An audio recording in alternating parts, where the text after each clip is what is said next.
बड़ी खबर मिल रही है उसका रुख करते हैं। शरद पवार को बड़ा झटका लगा है, ये बड़ी जानकारी मिल रही है। अजित पवार को एनसीपी का नाम मिल गया है, चुनाव चिन्ह मिल गया है। अजित पवार उनके भतीजे, ये एक बड़ी जानकारी इस वक्त महाराष्ट्र की राजनीति से जुड़ी हुई। शरद पवार को तगड़ा झटका लगा, अजित पवार को एनसीपी का नाम और इसके साथ ही चुनाव चिन्ह मिल चुका है। तो बीजेपी के साथ अपनी अलायंस में सरकार बनाने को लेकर के ये टूट हुई थी अजित पवार और शरद पवार के बीच ये टूट हुई थी, लेकिन ये बड़ा झटका यहां पर शरद पवार को मिलता हुआ नजर आ रहा है।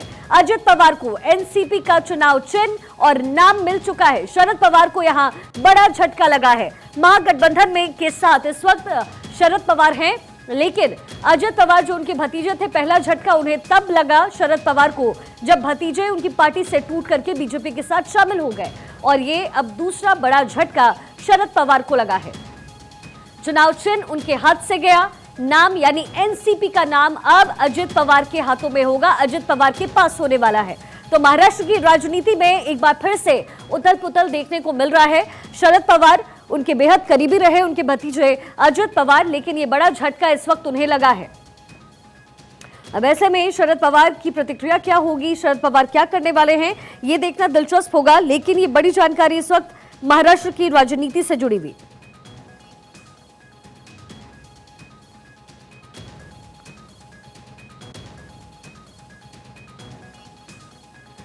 एक बड़ी जानकारी, शरद पवार को बड़ा झटका लगा है। अजित पवार जो कि उनके रिश्ते में भतीजे हैं, उन्हें एनसीपी का नाम दे दिया गया है, यानी पार्टी का नाम अजित पवार को, और जो चुनाव चिन्ह है वो भी अजित पवार को दे दिया गया है।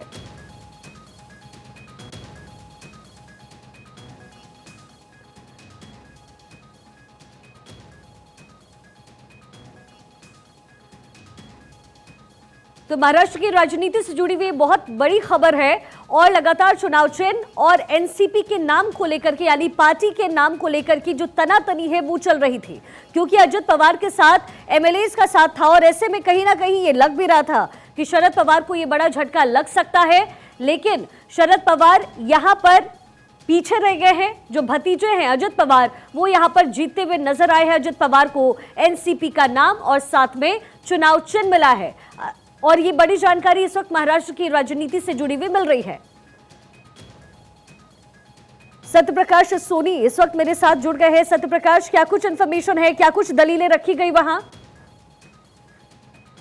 बिल्कुल, देखिए शरद पवार को एक बड़ा झटका लगा है, क्योंकि शरद पवार जिस तरह से लगातार कोर्ट को यह बता रहे थे कि जो हलफनामे अजित पवार द्वारा दिए गए हैं उसमें काफी हलफनामे ऐसे हैं जो बोगस है। लेकिन माननीय कोर्ट ने इस पूरे मामले को गंभीरता से देखते हुए सुनवाई की, और सुनवाई में असली एनसीपी जो है अब अजित पवार को घोषित कर दिया। जाहिर तौर पर अजित पवार की एक बड़ी जीत है, जबकि शरद पवार की बड़ी हार के तौर पे देख रहे हैं, क्योंकि सामने लोकसभा चुनाव है। ऐसे समय में यह तय कर देना कि अजित पवार की जो एनसीपी पार्टी है वही असली एनसीपी पार्टी है, तो जाहिर तौर पर शरद पवार के गुट को एक बड़ा झटका लगा है। हाँ। जी, अक्षय भी मेरे सहयोगी इस वक्त ग्राउंड जीरो से हमारे साथ जुड़ गए हैं, साथ ही न्यूज रूम से पूर्णिमा मेरी सहयोगी इस वक्त जुड़ गई हैं। पूर्णिमा, सबसे पहले आपके पास आते हुए, चुनाव आयोग का ये बड़ा फैसला है, कहीं ना कहीं शरद पवार इसके लिए तैयार भी थे, क्योंकि जो समीकरण महाराष्ट्र में बन रहे थे वो संकेत कम से कम यही दे रहे थे। बिल्कुल, लेकिन नजरें चुनाव आयोग की भूमिका क्या रहेगी इस पर सबकी थी। शिखा, एक तरफ जहां पर आपको याद होगा कि पूरे महाराष्ट्र के घटनाक्रम में बड़ा बदलाव देखने को मिला जब शिवसेना टूटी, शिवसेना के सिंबल की लड़ाई, और उसके बाद एनसीपी असली किसकी है इसकी लड़ाई लगातार चल रही थी। आपको याद होगा जो अजित पवार गुट था, 2 जुलाई को उनकी तरफ से शपथ ली गई थी, और उसके बाद 5 जुलाई को चुनाव आयोग में शरद पवार की तरफ से कैविएट सौंपी गई थी, और उसके बाद इस बात का इंतजार था। इससे पहले भी सुनवाई हुई और उसके बाद तारीख, लेकिन आज जब बड़ा फैसला आया शरद पवार के लिए निश्चित तौर पर बड़ा झटका है, क्योंकि अजित गुट बार बार ये कहता रहा कि पार्टी में टूट है। शरद पवार इस बात का दावा करते रहे कि एनसीपी में किसी तरीके की टूट नहीं है, लेकिन वो तस्वीर जब सामने आई, शिवसेना के साथ मिलते हुए नजर आए अजित पवार, और उसके बाद किस तरीके से सरकार बदलती हुई नजर आई, एक बड़ा साथ। अब अजित पवार की आगे भूमिका क्या होगी ये देखना होगा, क्योंकि एनसीपी का साथ बीजेपी के लिए बहुत इंपॉर्टेंट है, और ऐसे में अगर एनसीपी का सीधे सीधे मतलब अब अजित गुट है, अजित पवार है, तो ऐसे में ये बीजेपी के लिए भी एक बड़े प्लस पॉइंट की तरह आप समझिए। लेकिन अब इसके आगे शरद पवार क्या करते हैं? शरद पवार, अब तो उनसे एनसीपी भी छूट गई है, ऐसे में शरद पवार आगे क्या करते हैं? सुप्रिया सुले को लेकर भूमिका आगे आने वाले वक्त में क्या नजर आती है? उद्धव गुट इसको लेकर कैसे देखने को मिलता है? क्योंकि एकनाथ शिंदे उधर झटका एक बड़ा लगा, इस तरफ आप अजित पवार और शरद पवार के बीच टूट देखिए। यानी कि महाराष्ट्र की राजनीति में जो उथल पुथल मची पिछले कुछ समय से, चुनाव आयोग उसमें एक सेंटर की भूमिका में नजर आया। न सिर्फ उधर उद्धव गुट को बड़ा झटका मिला जब शिवसेना का सिंबल उनसे छीनते हुए कहा गया कि एकनाथ शिंदे की शिवसेना असली शिवसेना है, तो दूसरी तरफ इधर शरद पवार से टूटने के बाद जब अजित गुट ने अपना दावा एनसीपी पर ठोका और उसके बाद अब चुनाव आयोग का यह फैसला कि अजित पवार का ही मतलब है असली एनसीपी, और ऐसे में चुनाव चिन्ह एनसीपी का नाम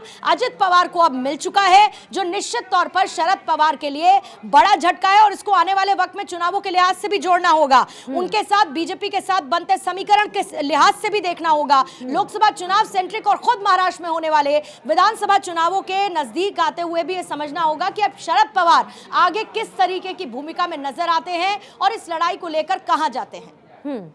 ठीक है पूर्णिमा, बने रहिएगा। अक्षय भी मेरे सहयोगी इस वक्त ग्राउंड जीरो से जुड़े हुए हैं और अजित पवार को ये बड़ी जीत मिली है। अक्षय, क्या कुछ इन्फॉर्मेशन है? क्योंकि जब चुनाव आयोग की तरफ से ये बातें कही गई है तो कहीं ना कहीं ये जो पूरा मैंडेट है वो फिक्स होता हुआ नजर आ रहा है। अजीत गुट से संजय जी हमारे साथ इस वक्त जुड़ गए। संजय जी, स्वागत आपका भारत 24 पर। ये बड़ी जीत है आप लोगों के लिए, लेकिन जो चुनाव आयोग का फैसला है, ऐसे में कहीं ना कहीं शरद पवार भी ये सोच रहे थे और समझने की कोशिश उनकी थी, कम से कम ये माइंडसेट फिक्स करने की कोशिश थी कि ये जो चुनाव चिन्ह है वो उनका बनाया गया है, उनका अपनाया गया है, ये पार्टी उनकी बनाई गई है, लेकिन फिर भी ये बड़ी जीत आपकी हुई है इस बार। कैसे देख रहे हैं, क्या मायने आपके लिए?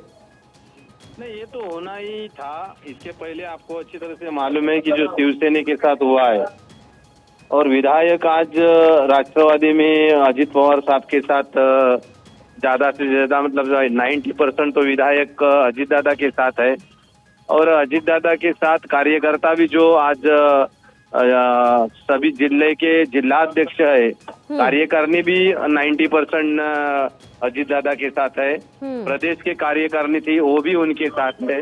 तो ये तो निर्णय होना ही था और अजित दादा के साथ ही जो राष्ट्रवादी का सामान्य कार्यकर्ता भी है वो भी अजित दादा के साथ ही है। तो ये कोई आज ना कल ये सब निर्णय आने के बाद अजित दादा के फेवर में ही निर्णय लगने वाला था, ये हमें मालूम भी था। नहीं, लेकिन शरद पवार तो बार बार कह रहे थे कि ये पारिवारिक मतभेद था जो कि उस मंच तक पहुंच गया, लेकिन कहीं ना कहीं इसका फायदा जो है आप सभी को, आपकी कम से कम पार्टी और अलायंस के साथ बीजेपी को इसका फायदा लोकसभा चुनाव में भी मिलता हुआ नजर आएगा। संजय जी, नहीं, वो तो आने वाला ही है ना। ये लोकसभा में आज शिंदे गुट बोलो या अजित दादा बोलो, ये बीजेपी के साथ जो है वो बीजेपी के साथ इलेक्शन भी साथ में ही लड़ने वाले हैं। तो ये जो फायदा है तो महाराष्ट्र में जो कैंडिडेट खड़ा करेंगे अजित दादा गुट या शिंदे गुट, ये मिल के जो है वो तय करने वाले हैं। उसमें से शिंदे गुट के भी एमपी आने वाले हैं। अच्छा, चलिए, और अजित दादा। ठीक है संजय जी, बने रहिएगा मेरे साथ। तो देखिए इस वक्त शरद पवार गुट से धीरज शर्मा भी हमारे साथ जुड़ गए हैं। धीरज जी, स्वागत आपका भारत 24 पर। लेकिन क्या उम्मीद थी आपको ऐसा कुछ होने वाला है? तो बिल्कुल नहीं थी, लेकिन अब देश में किसी भी चीज को अनएक्सपेक्टेड कुछ भी चीज की आप उम्मीद कर सकते हैं।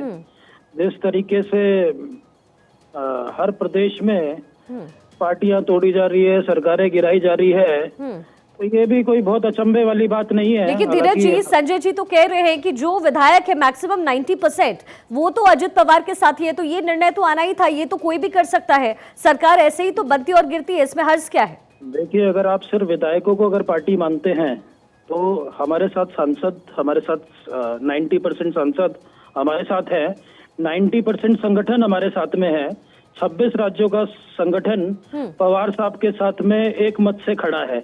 अगर उन सब चीजों को नजरअंदाज करते हुए भी पवार साहब ने जिन्होंने पार्टी की स्थापना की है वो पार्टी अगर कोई और क्लेम कर देता है तो ये दुर्भाग्य की बात है। और आप जिस बात का जिक्र कर रहे हैं धीरज जी, मैं संजय जी चाहूंगी कि आप इसका जवाब दे दीजिए। आप दावा कर रहे हैं कि 90% जो है विधायक उनके साथ है, तो लोकसभा में भी जीत आपकी होगी और ज्यादा मैक्सिमम परसेंटेज जो है सीट्स की वो आपके पास कैलकुलेट हो गए। लेकिन धीरज जी, ये बात इस बात से इत्तेफाक नहीं रखते हैं? देखिए, एक चीज को ये समझना जरूरी है कि आज ठीक है नेता और विधायकों की बात हो रही है, वो उधर गए हैं, कुछ लोग हमसे टूट के उधर गए हैं, लेकिन ये समझना जरूरी है। जो आम जनता बहुत है, बड़े जो पैगाम वोटर्स भी टूट है, गए हैं। जो वोटर्स हैं, जो आम जनता है, वो आज भी पवार साहब के साथ है। नहीं, और आने ऐसा वाले आपको चुनाव में ऐसा सर लग रहा है आपको कि पवार साहब के साथ है।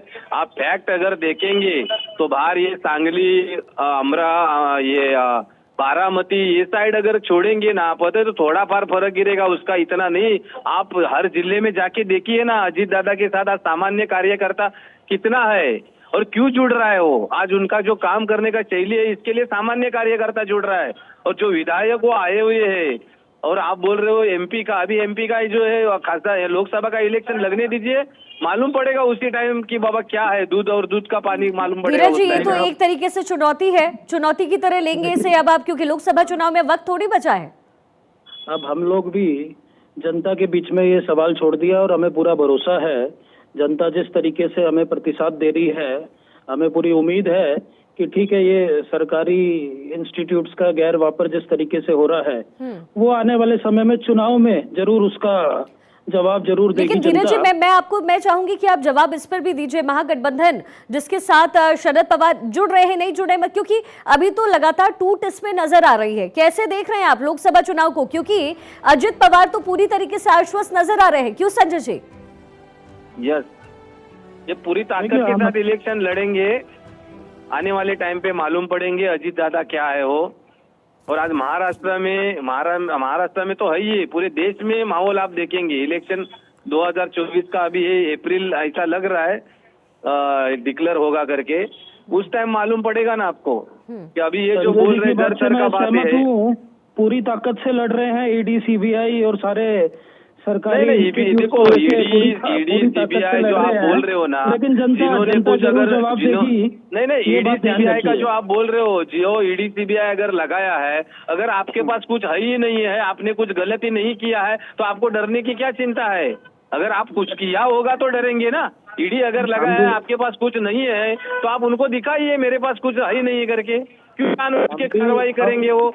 हम भी ये अजीत दादा को समझाने की कोशिश करते रहे कि आपको डरने की जरूरत नहीं है, और आपने नहीं, अजीत दादा, तो देखो, अजीत दादा के डर के गए नहीं है। आज पार्टी में उनको जो उनकी लेवल थी वो दिखाई गई थी, नीचे दिखाया गया है। वो बार बार बोलने के बाद भी, बहुत से ऐसे मीटिंग पवार साहब के साथ होने के बाद भी, सामान्य कार्यकर्ता तो जो राष्ट्रवादी में गुटबाजी बहुत चल रही थी। आज पवार साहब ने जिनके ऊपर जो विश्वास डाला था, आज जो जयंत पाटिल बोलो, ये जितेंद्र आव्हाड बोलो, यही पार्टी चला रहे थे सब है। आज अजीत दादा का कौन सुन रहा था वहाँ पे पार्टी में होने के बाद भी? इसके लिए निर्णय लेना पड़ा है। सामान्य कार्यकर्ताओं की मांग थी दादा के साथ है, ये दादा इसके लिए बाहर गिरे। धीरज जी, ये भी तो कहा गया कि सुप्रिया सूले को आगे रख दिया अजित पवार, माफ कीजिएगा, शरद पवार जी ने, और यही वजह है कि कहीं ना कहीं अजित पवार को ये बात अखरी। क्या ये सच है? देखिए, अजीत दादा को जो भी संगठन में जो जिम्मेवारी दी जा सकती थी, जो रिस्पेक्ट दी जा सकती थी, वो मैक्सिमम दी गई। और नहीं, रिस्पेक्ट देखो, आज इतने बड़े लेवल का अपना नेता है। इतनी बार डिप्टी सीएम बनाने के बाद भी उनको लगता है कि उनको वो उचित सम्मान नहीं मिला, तो उनको सोचने की जरूरत है।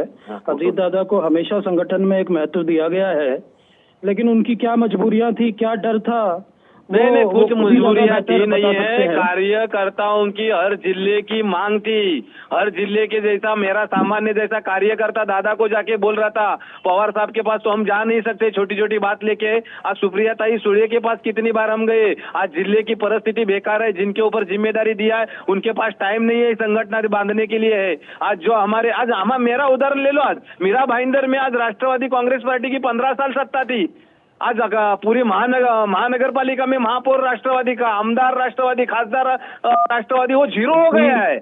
और ये सब ये आंख और कान कभी ये खुलने वाले राष्ट्रवादी के, ये सब सुना नहीं जा रहा था उधर, इसके लिए बाहर निकले हो। वही पवार साहब की विचारधारा से 55-54 एमएलए महाराष्ट्र में जीत के आए हैं। अब ये भी मत जीत के आए ना, वो उस टाइम था।